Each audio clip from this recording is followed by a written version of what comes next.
Vëllezër të dashur, Allahu xhalleshanu në Kur'an na kujton se koha është emanet dhe betohet në ta.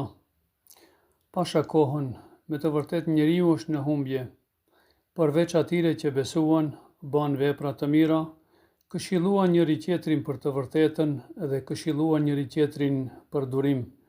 El Asr, ajeti 1-3.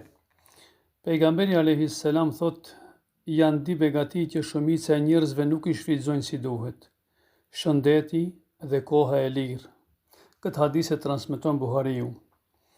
Pra, secili prej nesh do të pyetet për kohën e tij, ku e harxhoi, si e kaloi, çfarë përfitoi prej saj.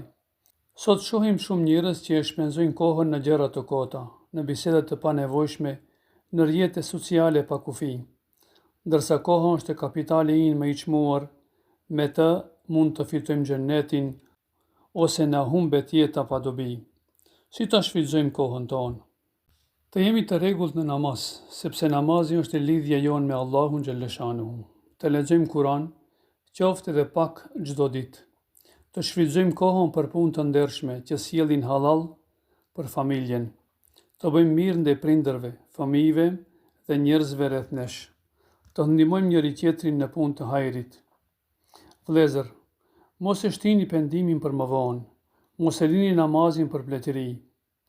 Mos thoni nesër filloj, sepse nesër nuk është në dorën tonë. Lutim Allahun të na jep bereqet në kohë, të na bëj çdo ditë të jetës sonë një hap drejt xhennetit e të na fal mëkatet tona. Një dietar i njohur e pyetën: si arritet këtë dituri dhe këtë pozitë të lartë? Ai tha: me dy gjëra, duke e ruajtur kohën dhe duke e shfrytzuar çdo çast. Pastaj shtoi: unë nuk kam parë diçka më të vlefshme për njeriu se sa minutat e jetës së tij, sepse çdo minutë që kalon nuk kthehet më kurrë.